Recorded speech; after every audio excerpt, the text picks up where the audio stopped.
Kenapa 2025 ini aku, bahkan kita, belum kaya? Nah, di refleksi kali ini aku mau share tentang kenapa di tahun 2025 ini aku mau share tentang pelajaran tentang kenapa kok belum kaya, baik itu aku maupun buat jadi refleksi teman-teman bareng juga. So, aku ngalamin yang namanya 3 hal ini yang aku ngerasain kenapa aku belum kaya. Sebelumnya, kaya di sini kita bahas bareng dulu ya. Kaya itu bisa berarti materi maupun spiritual maupun experience, termasuk pengetahuan juga. Nah, aku di sini ngelihat kaya itu bukan suatu pencapaian, tapi suatu progres. Sejauh mana kita makin maju dari sebelumnya. Of course, kalau materi itu ada ukurannya ya. Apa yang udah kita punya sejauh ini, terus apa yang udah kita hasilkan gitu kan.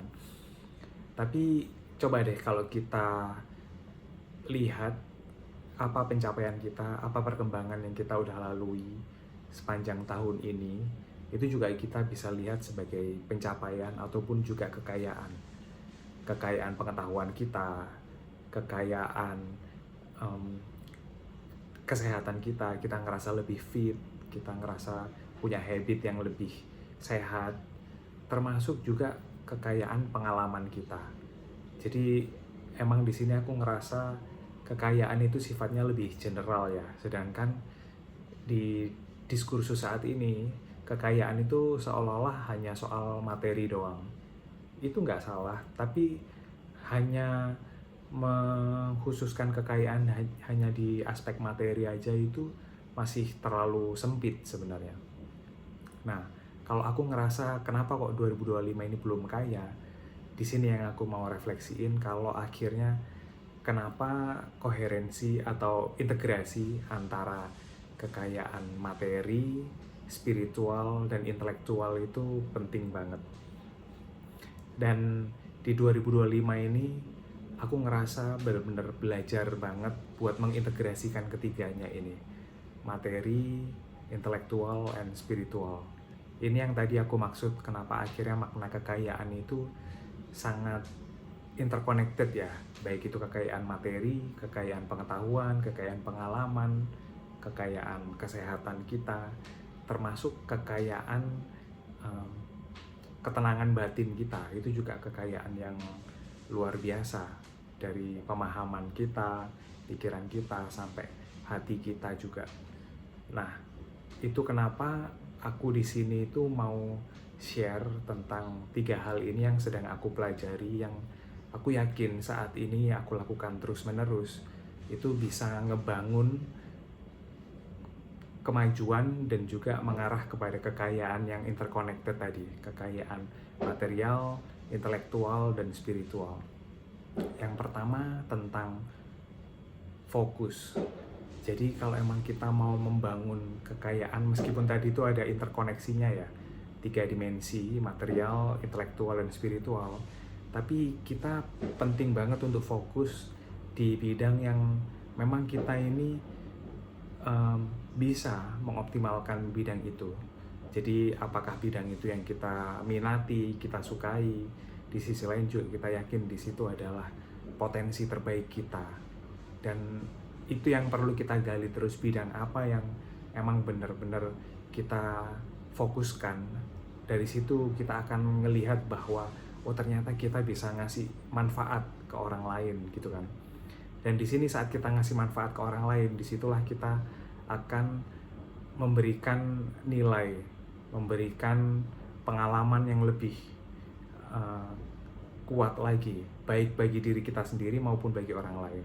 Di sini aku juga belajar ada konsep tentang tujuan moral ganda atau twofold moral purpose, yang mana tujuan ini itu tidak terpisah satu sama lain. Jadi tujuan pertama tentang bahwa saya sebagai seorang individu itu maju, berkembang, di saat yang sama juga saya mengembangkan kapasitas saya untuk berkontribusi pada kebaikan orang lain atau kemajuan orang lain atau kemajuan kolektif. Jadi ada di level individu, juga ada di level kolektif. Nah, di situ akhirnya saat kita fokus mengembangkan kapasitas kita berdasarkan tujuan moral ganda itu, sebenarnya kita bisa maju baik secara personal maupun interpersonal untuk berkontribusi pada kemajuan orang lain. Itu yang pertama, tentang fokus, pentingnya fokus. Yang kedua, yang aku ngerasa juga ini perlu dikembangkan adalah tentang keyakinan atau kepercayaan bahwa apa sih yang sudah kita lalui selama ini, apa pembelajaran yang sudah kita lakukan ataupun kembangkan sejauh ini, dan di situ sebenarnya membangun kepercayaan diri kita. Saat kepercayaan diri kita meningkat seiring dengan kita terus mencoba, terus menekuni satu bidang tadi yang kita fokuskan, disitulah sebenarnya kepercayaan diri kita, keyakinan kita pada bidang yang kita tekuni itu akan makin meningkat dan menguat. Dan ini aku refleksiin salah satu pengalamanku. Contohnya ya, kayak apa bidang yang aku tekuni selama ini. Bidang yang aku tekuni kan tentang human character development.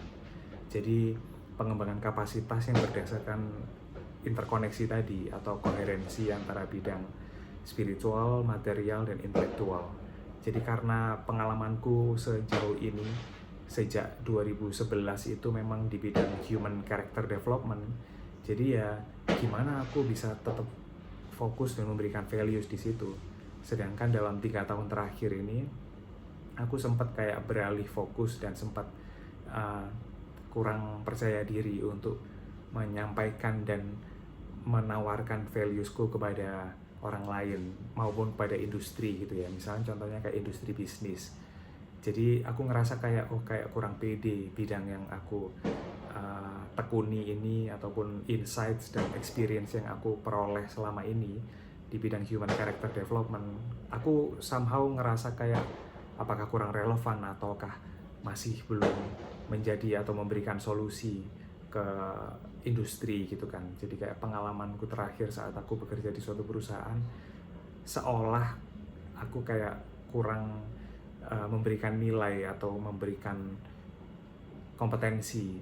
Mungkin di satu sisi aku memang perlu terus meningkatkan skills and knowledge-nya di bidang yang industri yang aku tekuni, tapi di sisi lain sebenarnya juga aku ingin berkontribusi lebih dan memberikan nilai yang sesuai dengan pengalamanku.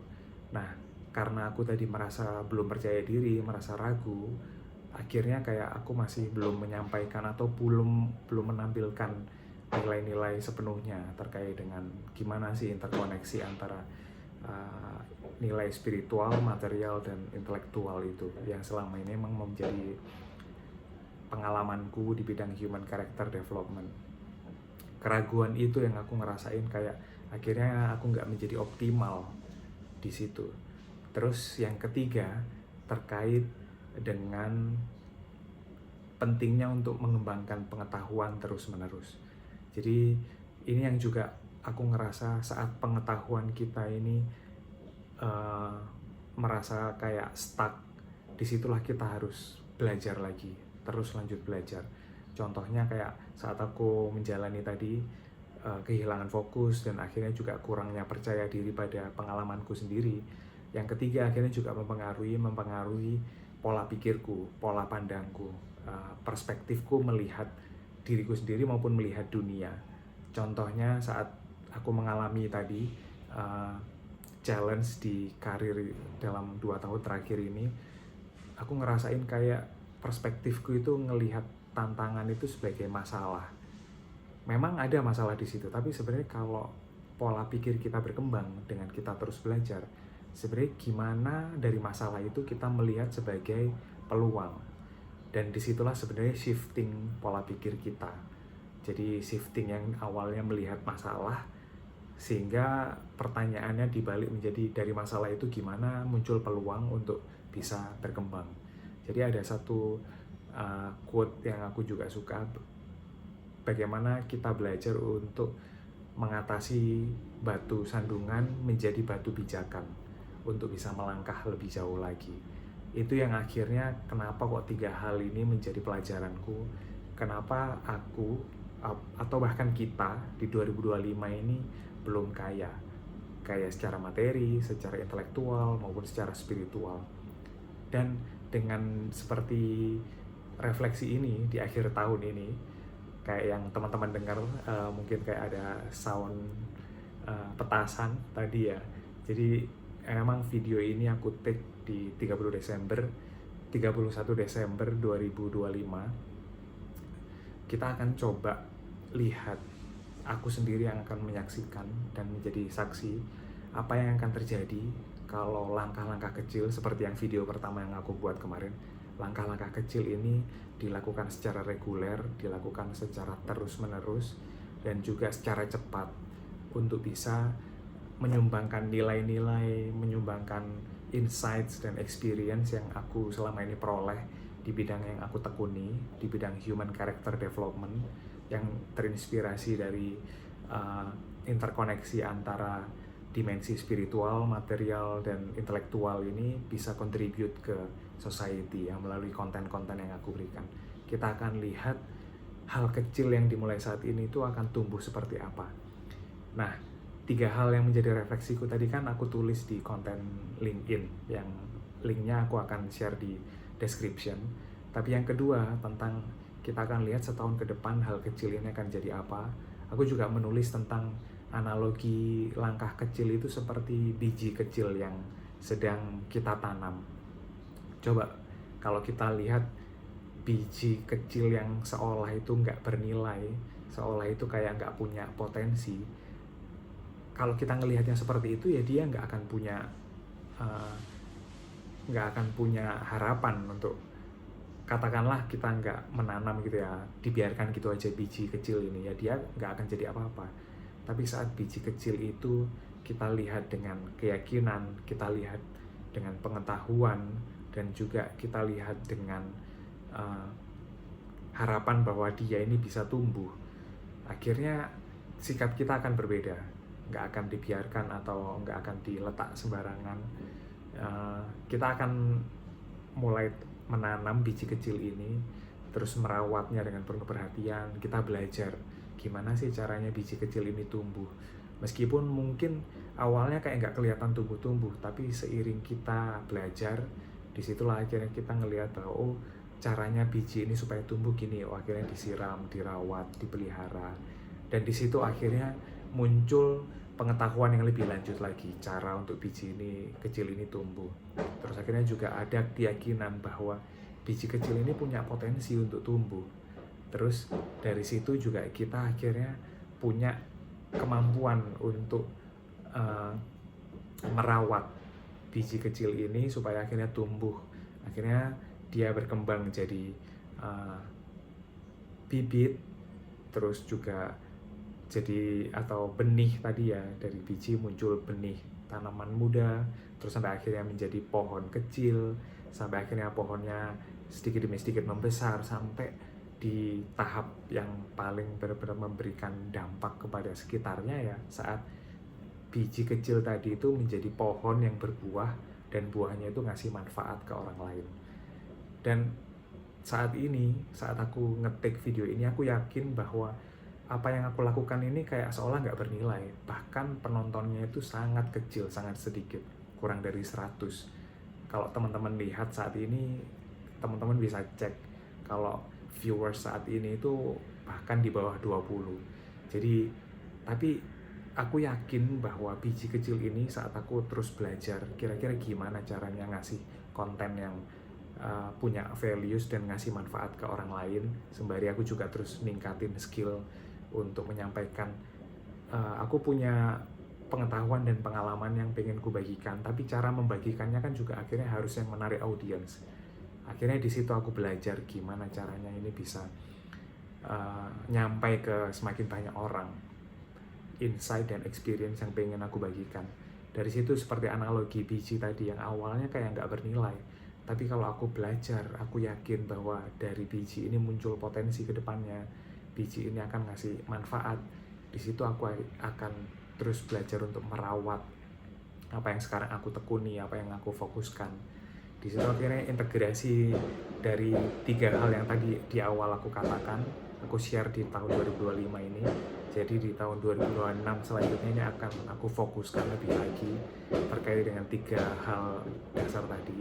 Yang pertama, punya fokus dan konsentrasi pada bidang yang tekuni. Yang kedua, jadi lebih percaya diri terkait bidang yang ditekuni itu apa. Dan yang ketiga, terus belajar untuk mengembangkan pola pikir, pola pandang, dan juga pengetahuan.